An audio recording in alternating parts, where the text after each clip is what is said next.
Yeah, and typically, well, I think Flea's going to end up on the Rubik, but Velcor almost always is the Nyx assassin in past games and past teams. And of course, the last time we saw Wildcard play, Flea did take up the pos 5 to allow Velcor his kind of natural position. But then it turns your Rubik Marcy lane into a Marcy Nyx lane. And that just sounds like you're going to be pulling creeps because I don't think you do anything versus Lena at that point. Sounds like a much more difficult lane to execute and just exist in passively, especially if they pick up some more robust heroes. And well, classic counter versus the Nyx Assassin in the Beastmaster, pair it with the Hoodwink. Sure, lineup basically runs itself, but again, classic counter versus the Nyx Assassin. If you are going to play this hero, well, now we've got creeps to deal with. Now, if you ever get too close to the Beastmaster or a Sentry in general, we're just going to flood in there. And that's exactly what the Beastmaster does. Very annoying hero to play against. Also puts Wildcard in a situation where their carry pick may have to be a little bit careful, right? I don't know if it's going to scare them off of too many options, but Beastmaster Hoodwink obviously has a little bit of aggressive potential there, so nothing too fragile. And okay, Templar Assassin will be the call. We just saw a scenario where that TA was, for the most part, consistently dealt with, but no Static Storm in this lineup, no Doom as of yet. Not really sure that Ravens could slot it in anywhere, but feels like if this is going to be Samson's hero, it might be a little bit safer this time around. Well, and we'll have to see because it could be Samson's hero, could be Kits' hero. Hmm. Classic counter versus the puck in the lane where you just have that much more base damage. And I do like that Pudge ban out. I was thinking that Wildcard were going to pick up the Pudge. Don't know if Samson necessarily feels comfortable with it in the carry position, but that's what they kind of want. They wanted a counter versus the Beastmaster, and TA can lane versus Beastmaster, but it's still kind of annoying, especially with the Hoodwink. Refraction's not a great spell versus Bushwhack, just because it has those multiple ticks. But I definitely could see them flexing this pick up until Raven's last choice here, even though, like Wildcard ban out, does feel like Ravens already have their cores. It feels Mm-hmm. like they need a 5, so the Ogre is pretty much right on the money. Yeah, and it always does feel a little bit awkward when a team ends up having to use their last pick on a support, but if you're Ravens, you kind of knew that you didn't have last pick in this scenario, so that might factor into it a little bit, thinking if we don't have that sort of that last ditch effort, that hammer play at the end, let's just kind of shift the priorities a little bit. And in fairness, it got them Lena and Puck in phase one, so the shift in priorities certainly feeling like it kind of paid off for them. Yeah, you get a comfort hero for PP, get the best carry in the game, yeah, feels pretty good. But now, they just want a melee hero to stand in front of this Lena, and that's so funny. Okay, I mean, done. Melee hero that stands in front of the Lena. Sets up for LSA as well in the lane, and plus the Shard is kind of a classic counter versus TA. Usually, this Fen picked up in a core position and still holds true, just giving that AoE armor to you, your allies, everything with the Warcry, even more so with the support Sven. So love it. Ravens find a pick, and it works. You pick that up, you've got some permanent, pretty much impossible to remove armor. I mean, maybe the TA can have enough armor reduction to just kind of get past it anyway, but it makes life a little bit harder. It makes that physical damage a little bit less intimidating. And well, now if you're Wildcard, what's the game plan here? If the Templar Assassin is shifting into Kits' hands, well, you're looking for a carry. Does that mean they double down on physical damage with Samson's hero, or do they decide maybe we just have Sammy play the TA and grab a mid laner in this position? Yeah, that's the tough choice. Terrorblade still kicking around. Naga Siren still exists. There are options. Still think TB is the best matchup versus Lena, but it's a tough call to make. And they go for Drow. Okay. It works. Is going to ignore that armor that the Sven is going to now provide for you, but is a losing matchup versus the Lena. If Lena ever gets a Scotty in this game, over. Lights out for Samson. It becomes an unmanageable matchup. Same for Kits. Once Parker has a Scotty, all of these ranged heroes, these ranged carries are just going to evaporate. They're going to be stuck. They're going to be trapped. They can't run away. It's a miserable situation to be in. And you do get a pretty satisfying lane for yourself, but I am a little bit concerned here with the Drow pick. It's going to be hard. Does give them some more options. And of course, a silence, another silence versus PP is going to feel pretty nice. But it still feels very difficult for them to play. And we'll have to see how they defend a lot of their buildings because they don't have the strongest front line. They've got pretty great initiation. But when it comes down to hunkering down behind those tier ones, well, Ravens might just roll you a little bit there. But we'll have to see. Can't be too much of a doomer, right? You got to give some hope over. And Kits has a very nice lane. It's TA versus Puck. It's classic. It's, your TI3 matchup where Kits should walk away with that lane. But will Lena just do what Lena does best? Well, we'll have to see. Yeah, it's gonna be a rough one in terms of that Lena, but the hope is that Kits takes advantage of his lane, and if he can get some early momentum, maybe that clears a path for the other cores to get the time that they need, right? Because Samson can do some damage, but he does need the build up. But every second you spend building yourself up, Parker on the other side is going to be farming just as fast, if not faster. So a weird kind of timing that they have to play around.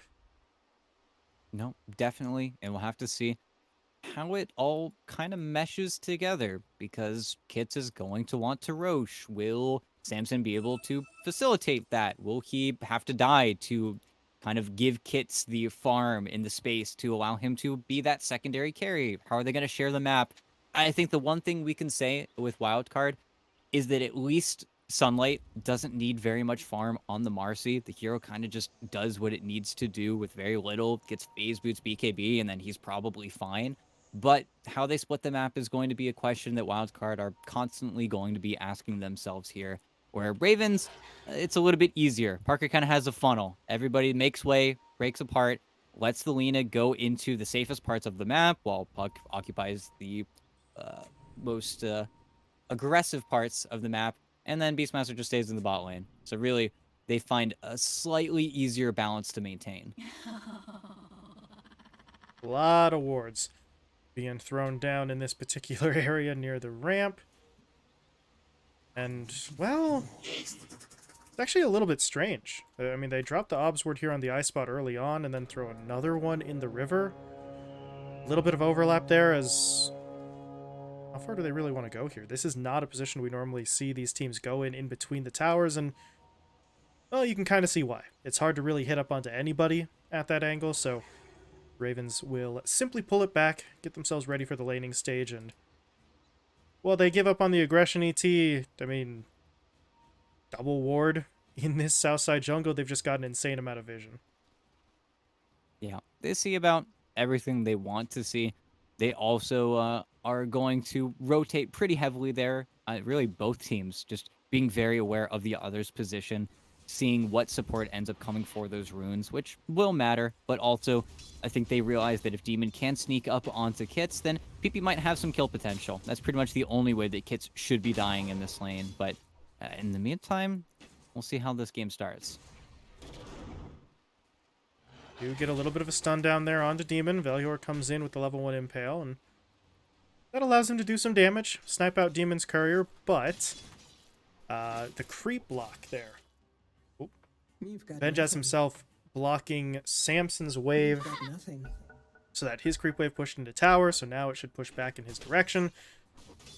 Just trying to give himself as safe a time to farm as he can. Yep, doing pretty much all you can do here. And we'll have to see, because Benjaz, a man that likes to stack, so wonder how many levels he's going to get up in the boar, even though really Samson and Velhor aren't the best heroes when it comes to killing that boar early, but Benjaz just likes to play for his own timings, and he will be able to pretty easily stack for himself and then farm it all out, have some pretty crazy timings, something that Benjaz is just so good at doing. And keeping the boar back for now so that Samson can't really get too many free hits on it. It's not that he really kills the boar all that quickly either. Oh my god. Ooh. That's a lot of damage. Can Samson get himself away? They need one or two more right clicks, but look at Velhor. That is a very well-timed and placed Impale, and Demon doesn't care. Keeps on pushing. Boar gets one hit in there to help, and there's going to be your first blood. Yeah, just got level 2 with the creep wave pushing in and caught Samson too far up in the wave. any further back and that kill doesn't happen, he gets underneath tower protection, but just a little bit too close, as well as Belhur just trying to make sure that his small camp was open, even though there looks like there's a little bit of revenge up top, but also a nice trade bottom. Very strange series of events there. You had the full wand up on the Lina, and Parker held the charges, got hit by the telekinesis, then popped the wand charges, but it wasn't enough health to take a 1v2 because Kara couldn't really be involved. So, yeah, Parker getting slightly ahead of himself, but he comes back to lane with full health and mana, but he can't get the kill. You start with a stun, but Flea is there with the telekinesis, and that breaks up the attempt onto the Marcy's life. Sunlight doesn't really have a whole lot of health right now, so he does have to play it safe, but at least he doesn't get picked off. Yeah, Parker's being very annoying right now. Great deny on the flag bearer there. But Sunlight just needs his courier. But this lane is very annoying. Parker's really just trying to zone them off. The reason he does go down is just because of the level 2 timing of the Marcy. Just a little bit too much magic damage. But now this lane does start to get very difficult. And Flea just going to have to try and do what he's been doing.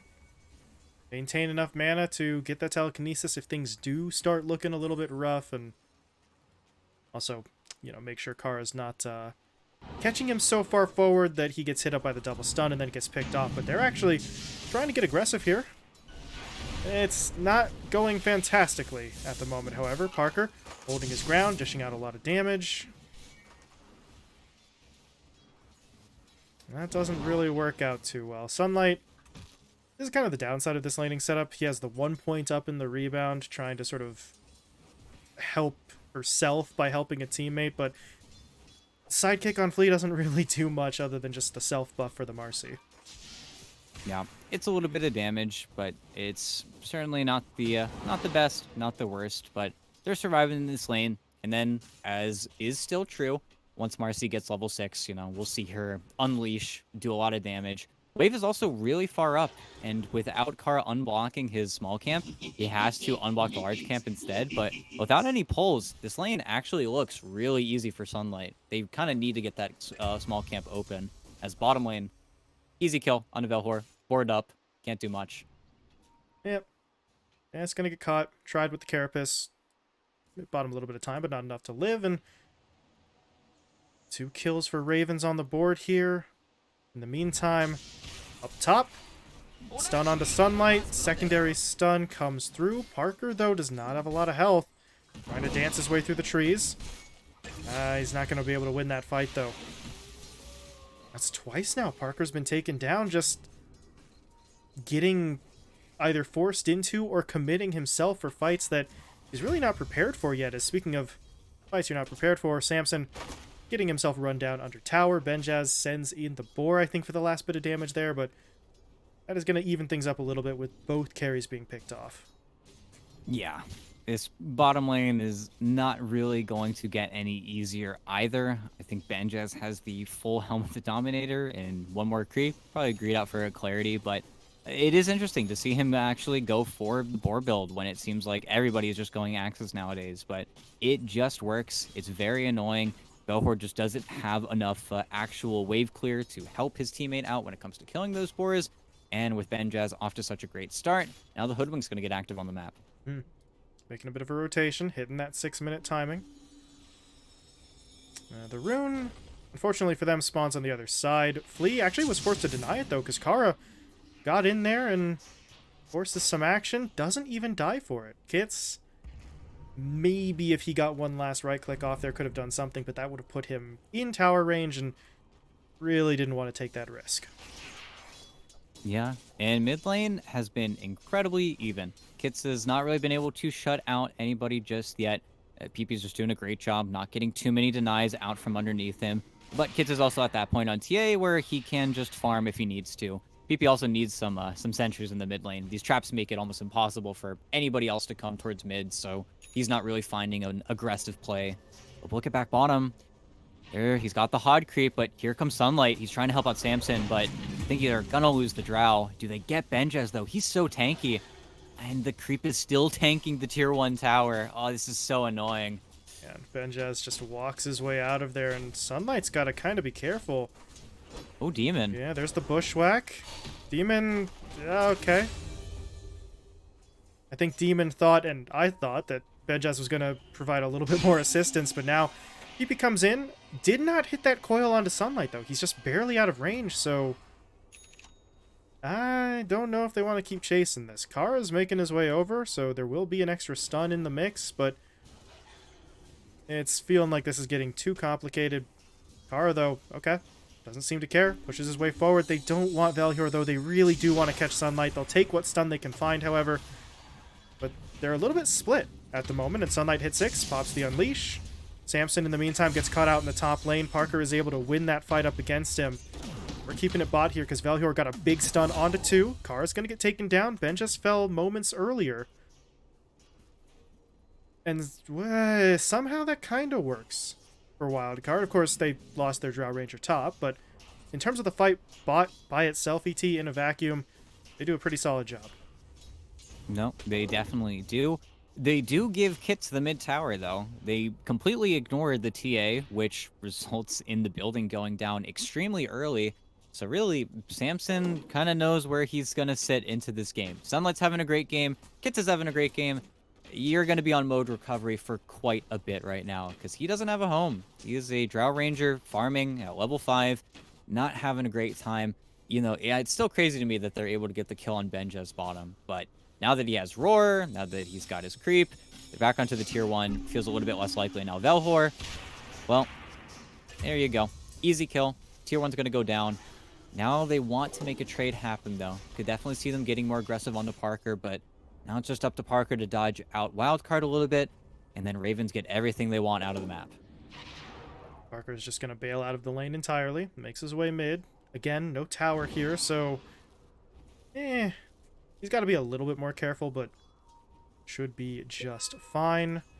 The question is, what does this wraparound get done? PP's got Dream Coil back up, so they would love to bait someone in, and Valhor, well, can he get this kill all by himself? Not by himself, but oh, Sunlight, he doesn't actually connect. He tried to rebound in, but the rebound gets caught and interrupted by a very well-timed bushwhack. I don't think Demon even realized that's what Sunlight's play was, but it works perfectly. No, super clean, super sick. Didn't even have a sentry down. That was just an overextension and didn't lead in fast enough. He was probably under a little bit of pressure. You know, he sees 4 heroes just prop up on him. Probably expected to get scouted out, but just the worst possible way for that to go down is Samson, yeah, behind the tower, but Demon's in over his head a little bit. But the pressure's on the tier 1 still. The tower's eating a lot of damage. Unless they find a rebound play, it's going to go down for free. That takes some of that concern away on the Ravens side. They had lost their own tier 1 mid pretty early, but that just evens things out here. Some bottle shenanigans there. Parker gets past the bottle so he can pop the regen rune, then gives it back over to PP, so maximizing their efficiency. Parker's now going to go to work in the jungle here. Got an ancient stack to just start throwing fireballs at, and in the meantime, the rest of the team doesn't necessarily have to sit back and watch him farm. They're going to have Dream Coil back up. Roar is at the ready. Benjaz, well, I don't know. He could probably just sit back and finish farming up an item for himself before he goes looking for a kill, but I mean, if somebody walks right into his path, it's basically free, but nobody's really coming that far forward. This lane's been pushed out so far that Sunlight's effectively under his own tier 2. Yeah, meanwhile, Benjaz is also just being incredibly safe. He has his tower. He has his hero under the tier 1 while his creeps go up, farm the large camp, farm the medium camp. He's just super safe. And they tried for kits, but great trap. Slows everybody up, doesn't get the coil. Good move there. Coil out of range. Demon did try for a bushwhack, but even if he had guessed in the right direction, I'm not sure he had the range for that to connect anyway. So heads up play from Kits. Buys time. And on an ancient stack of his own here. And going for the Blink Dagger. So doesn't want the Pike upgrade immediately. Not looking for the BKB or the Deso in terms of the greed, but the Blink will allow him to be involved in maybe more of whatever the supports can create for him, because Valhor is 6. Vendetta's ready. He can find some plays, but... Well, if there's no damage to back him up, there's no reason for the Nyx Assassin to go looking. But right now, Ravens are the ones searching. They are just pushing their way through the jungle. They do run into Valhor. That is his Carapace being committed, so... Now if you're Wildcard, you have to be very careful. They're trying to sort of rally here. 4 heroes in the area. Benjaz... Well, not looking like a man who's all that scared of what's coming at him. Just kind of walks away. I think he might lose his Dom Helm creep here. Yeah, but that's not a big deal. This is, though. That is a big stun from Valhor onto 2. The Gust is there to follow it up, but they need to actually kill someone at this point. Kara is going to basically give them a target that they can't ignore. Pop the God Strength, turns around, and creates a distraction, so... Well, that's not quite what they wanted, but it is a kill into Kits' hand. His first kill of the game. No, it's not bad. Of course, lets Demon walk out of there, but also just in over their head. Benja's already walked away, already lost his creep, didn't really want to do anything there, so easy to just walk out of that one.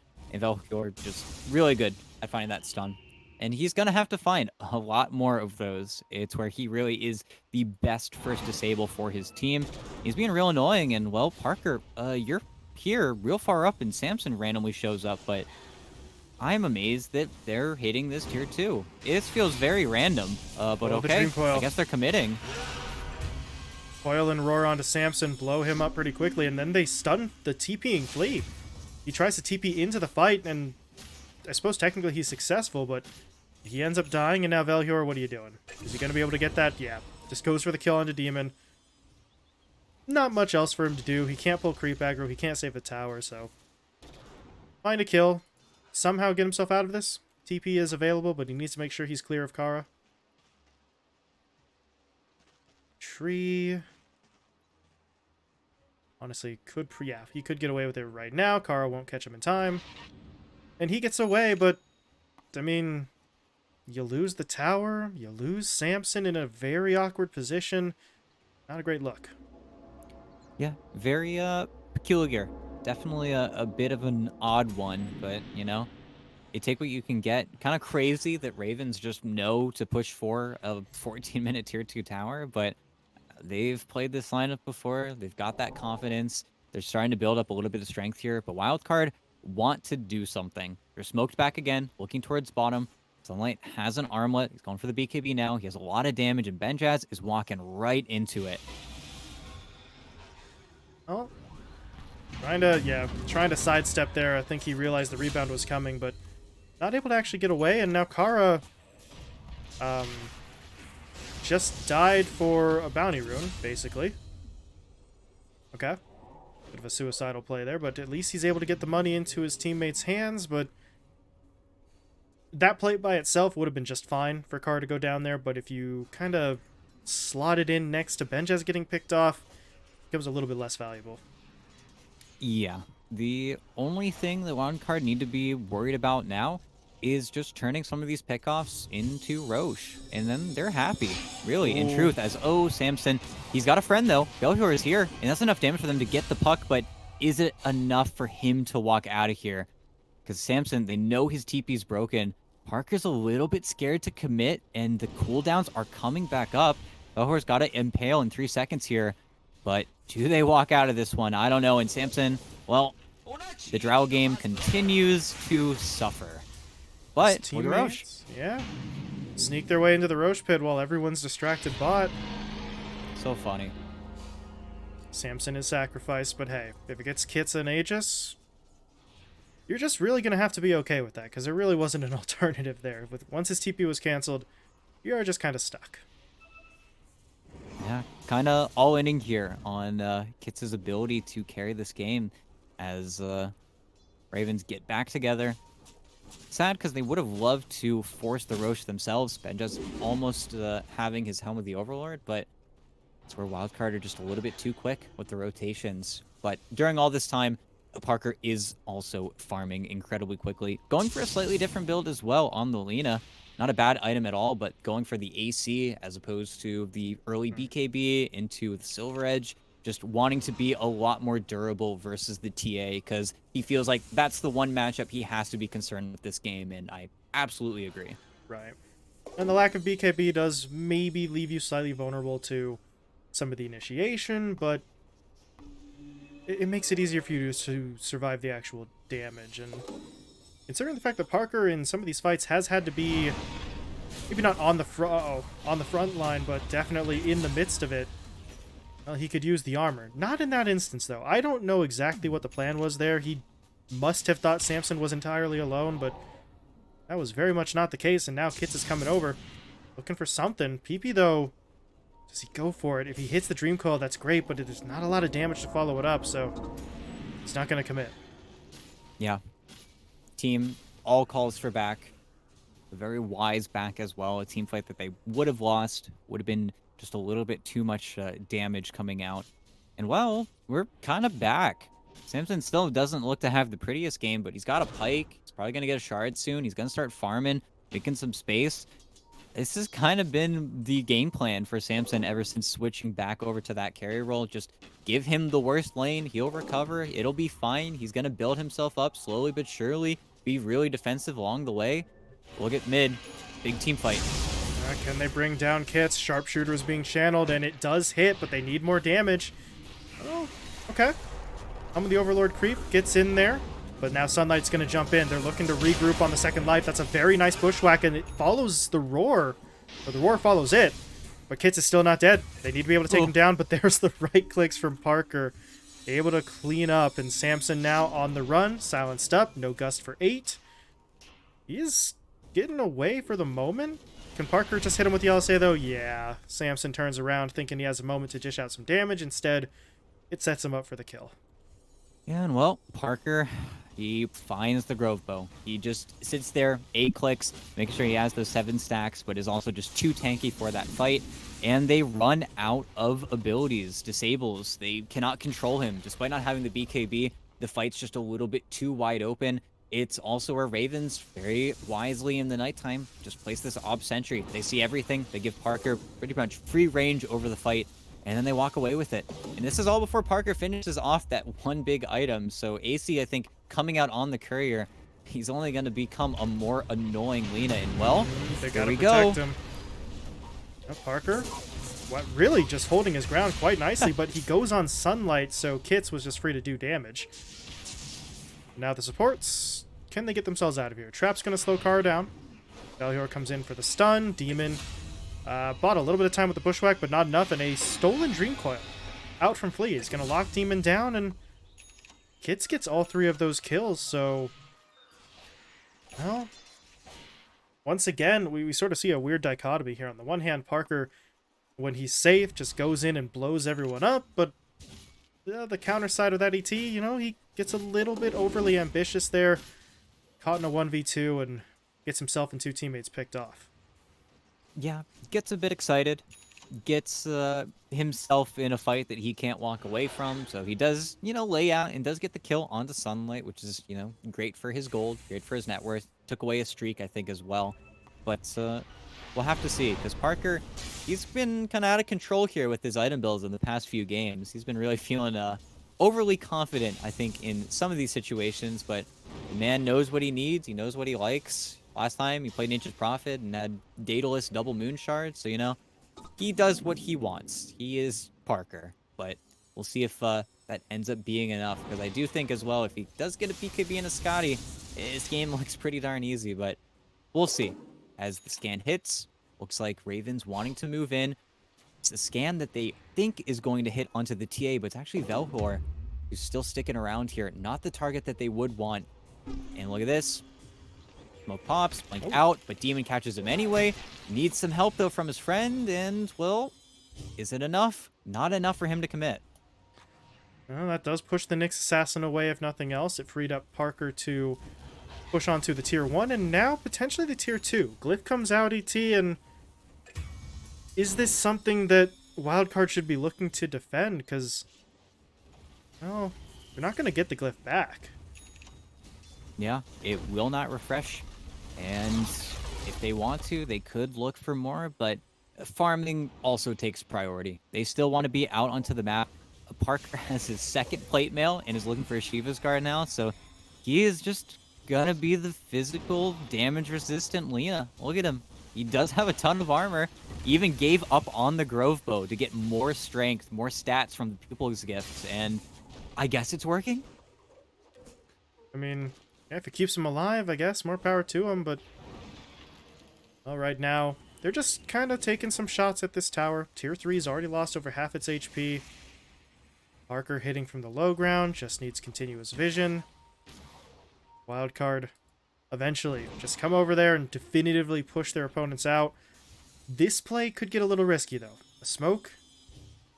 They're really hoping that Ravens sort of split up and they can catch a straggler, but if they haven't split up ET, you're going to run 3, potentially into 5, and... well, odds aren't great for the Wildcard heroes if that happens. This is their double BKB timing, though. Finished up on the TA and the Marcy. They want a long team fight, one where they probably start on the Lina. Don't let her go wild here as PP. Okay. There you go. Found their pick, but they need to cleanly get out here, and they can't get sandwiched here from the Beastmaster, even though I think they clicked on Sunlight. I think they know that this is their big timing. Parker kind of on the run here, but he's farming while he's running, and I don't know if this is going to work. They're killing Samson on the other side, but if they lose Parker, it's not really going to matter. Oh, Therapist stun comes through. Velhor follows it up with the Impale. Do they have enough damage? Well, if they have a stolen Bushwhack, that's certainly going to help, and Parker just doesn't get to play. He's going to do some damage, but not nearly enough, and yeah, the loss of Samson really will not be much of a factor here. He was already kind of the sacrificial lamb, so trading him for 2 core kills, definitely worthwhile if you're Wildcard. Yeah, and yet again, the lineup just separates themselves from Parker. Parker separates himself from the lineup. I feel like if he's with Benjaz, then that is your turnaround play, but of course, he was making his own play on the Drow, so, you know, that's kind of your freebie, but this is the second time where that separation has resulted in Parker's death. I think just needing to be a little bit more cohesive and talk a little bit more. Unfortunate smoke, though. That gets popped. Belhor, though, ticking down, but not going to die, but a lot of damage. Well, they do find the kill eventually. Kara, though, gets traded out immediately, and Kits is onto the high ground, trying to lock down PP. Not able to do so just yet, though, so they are kind of shifting between targets, and they clip Benjaz with the Gust. That's going to be enough for them to get somebody, but they would love more. TA Trap's coming in, trying to lock down either PP or Demon. And Demon is the far easier kill, so they do manage to go for it, but now with Parker arriving, Kits has to pop the BKB. And that's really where the fight is going to end. If a Wildcard handled that pretty well, Velhor does die, but sacrifices himself for 3 kills. Yeah, a little bit, difficult for them to actually successfully team fight without Parker, and they get punished for it, but also still abusing the fact that Wildcard have BKBs while Ravens still don't. Still no attempt either for them to get BKBs aside from the Beastmaster, who is building up slowly but surely, but still very annoying. Funny thing is, though, as long as that fighting takes place on the Radiant side of the map, well, they can't exactly turn these kills into pushes, and it's where a lot of this game is still going to reside in the Roche pit and really determines who is that pace setter for the next 5 minutes or so. But we'll have to see. 50 seconds until Roche spawns, then we'll get our big fight, and then we get to see who's the big winner and who gets to start dominating the map. Up on the timing, Ravens trying to establish some vision here around the pit preemptively. And, well, looking for Samson here in the top lane. Demon catch up to him. Well, he can, but he's also going to get pretty close to Kits, so this is a pretty risky play. They're going to decide against going all in for it, but in the river, they do catch the 2 supports. Velhor and Flea are both dead almost instantly. That doesn't help them get onto Samson any ET, but now they have pretty much complete control of the Roche pit, which will be coming back up here in 10 seconds. Yeah. There is a Nyx Assassin illusion and a trap, which will scout it out, and you do a buyback on the Nyx Assassin, so there will be a contest from Wildcard. Not to mention, with the Lina's atypical build, Parker's not going to get through this super quickly. It is still Helm of the Overlord. Benjaz is going to contribute quite a lot, but you do have to be mindful here. But I think now, probably just give it up. Kits is already on his way towards bottom. Sunlight's farming the enemy Ancients. They're going to give quite a big opportunity, though, over here to Ravens. Feels like this could be their moment to really push for that big win. Now, I said before, it's now Ravens' turn to be that dominator for the next 5 minutes. 2 lives up on the Lena. Let's see where they look to go. They had already taken a couple of stabs at that tier 3 tower top, so it's been sort of softened up a little bit. Kits was able to take some sort of trade-off, though. Tier 1 tower in the bottom lane is finished off, and that's a nice bit of gold, but they need to be able to defend their base. The glyph has been popped. Glyph that they will be able to get back if the tier 3 falls, but it's not actually going to go down yet. No, still hanging around. Keep the creep alive to keep those stacks alive as well. Really funny as Velhor. Okay, Sunlight pushes in. Benjaz is dropping a little bit low here, but he does have the roar, and he immediately deploys it the second he can. Sunlight's dead. PP, though, does get picked off, so it does turn into a little bit of a trade-off here. But will that be enough? Ravens, well, they're still pushing forward. They've still got Aegis. Not willing to overcommit. Parker's just going to hit from the low ground. Samson, though, just got hit by the bushwhack. Stun from Kara is there, but the Force Staff gets him all the way back in as Velhor... Okay. Only 3 points up in the mana burn, but it's enough to take out the first life. Not exactly the way Parker saw that one going down, and now if your Ravens pushing back in, maybe not a great idea. Well, now 6.5 minutes for the next Roche. I mean, that just feels pretty bad. It is going to be, you know, the next Roche of the game, the third Roche of the game, but still, it feels kind of like some wasted potential a little bit there. I think if Parker's able to reset more, we see more pushes, we see more attempts at the high ground. It's kind of their big moment to push their advantage, and now it's not. Now they have to wait. It feels like that push really just got blown a little bit too wide open there, and Wildcard found too many opportunities.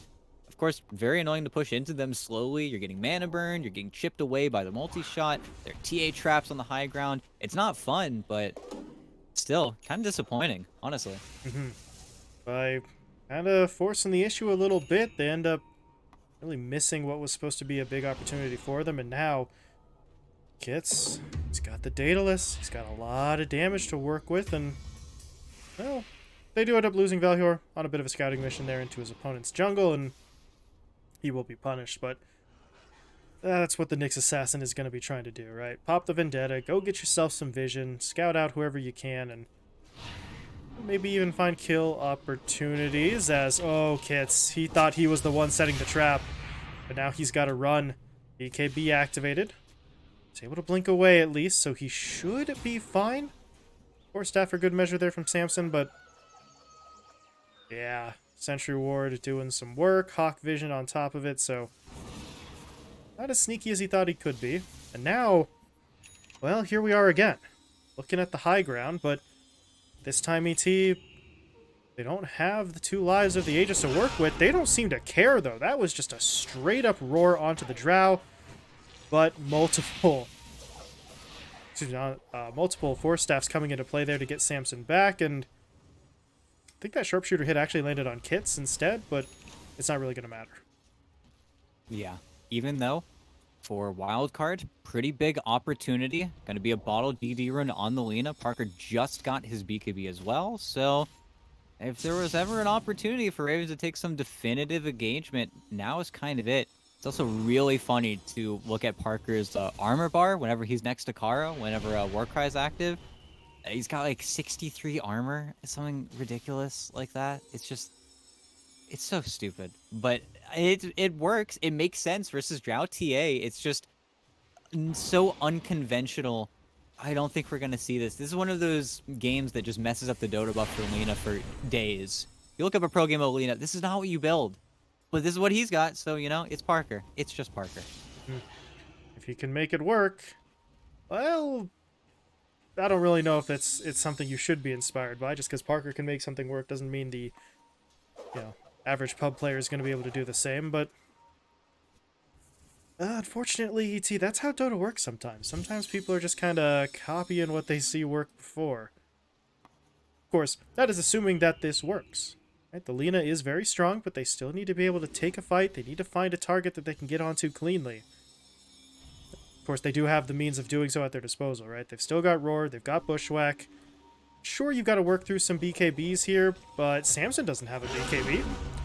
They are all in onto him, and these Hawks are just getting them so much vision. Dream Coil now deployed onto 2. BKB forced out of kits, as he is going to leave his teammate to die. Flea, well, sorry about it, but you are going to have to be sacrificed. Yeah, and they're pushing in, and oh They got no, another Kits. one. Now he has no BKB. He's got to fall back. Flea is going to buy back into the game, but it's not in time.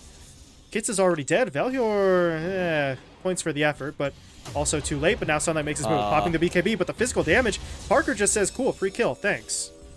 That was not entirely thought out by Sunlight. Yeah, and well, there's your glyph, but no BKB or no buyback for 70 seconds there on the TA. No buyback on the Drow for 20. Belhor's gonna try and be annoying, and he gets a lot of burst damage onto Parker. But then he's got to make sure he doesn't die. Still doesn't stop Parker from those mid-racks. And I mean, are they just megas? It kind of feels like it. Yeah, they're starting to make their way down there. Parker's just going straight for tier 4s, but I think his teammates are, gonna get his attention, redirect him down bot. They will look for the full set of megas. Flea and Velior are gonna give it a try. They do push in. They got the stun on the 1, but they need more damage. Samson on the back line was trying to go for PP there, I suppose, but instead he gets caught in the Dream Coil, and even if he gets this kill, it's not going to be enough. He does get it at least, but yeah, now they have to defend. Buyback coming through. Samson rejoining the supports. Or one support and Sunlight, but Sunlight? Couldn't get the dispose there as Parker was able to activate his BKB. Now looks to TP away.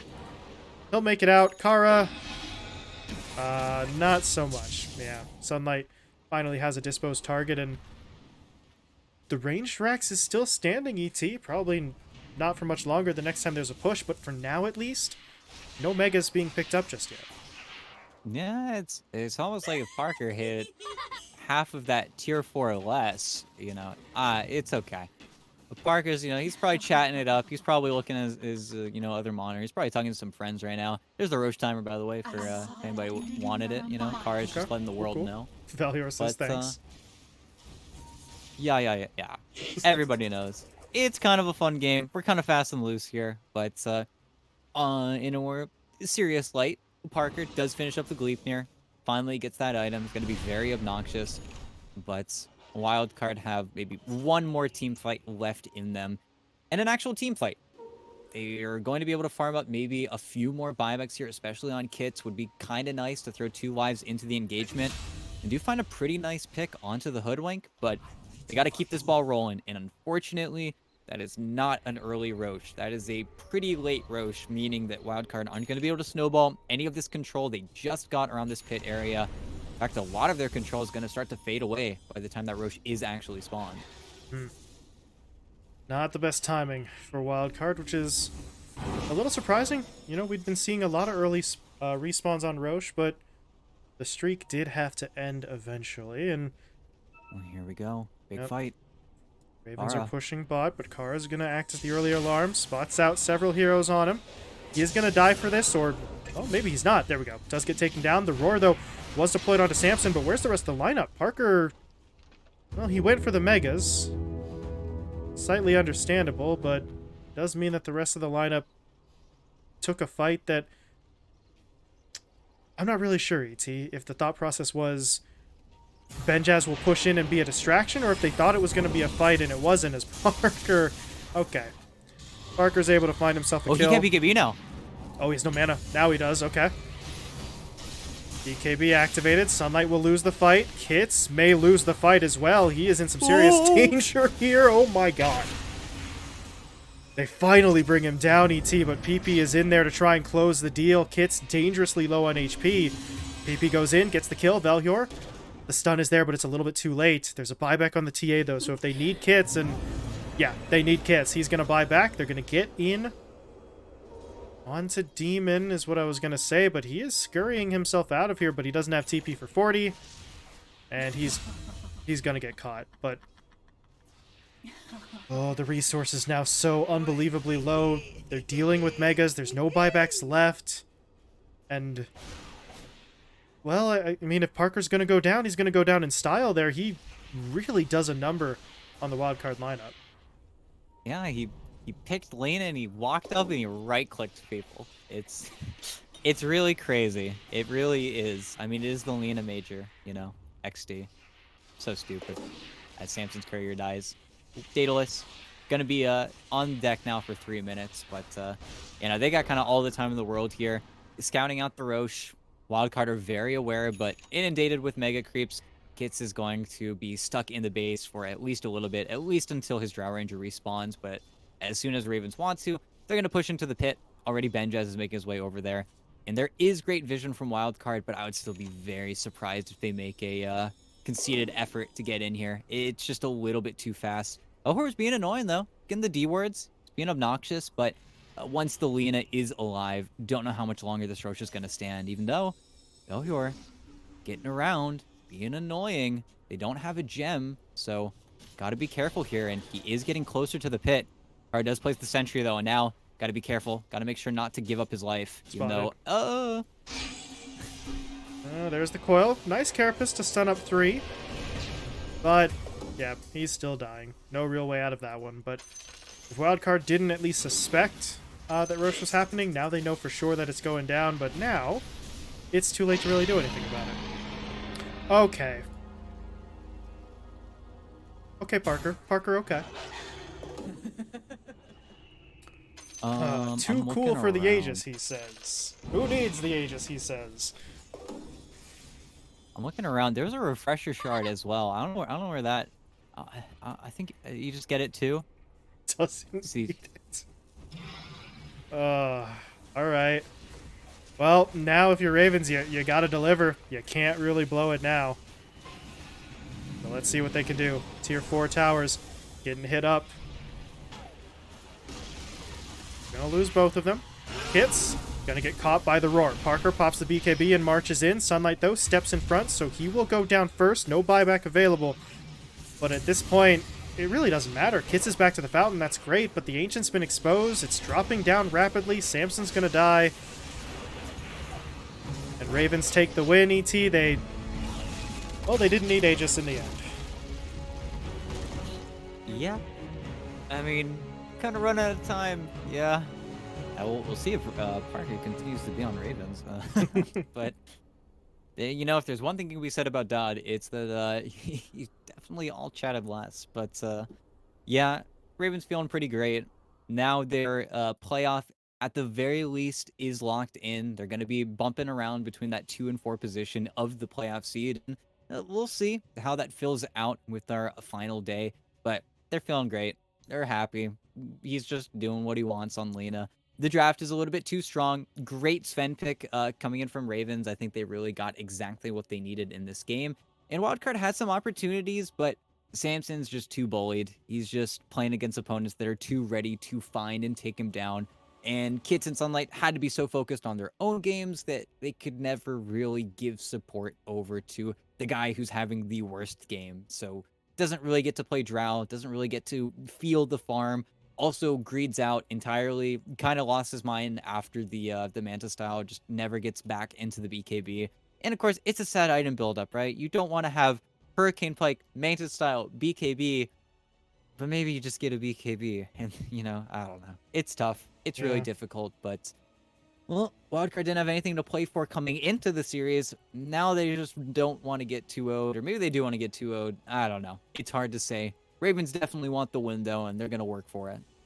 Yeah, wildcard situation doesn't change. They know they're still eliminated, but Ravens, now that they've secured their playoff spot, now we can be concerned with seeding. It has to be the thought process for them. They start off good. Let's see what Game 2 has in store, ET. I highly doubt they get the Parker Lena again, so we're going to have to change up something, but we'll see what that something is. Game 2 draft should be coming your way in about 10 minutes here as we get ready for one last match on the night. So stick around. We will be back after a little break.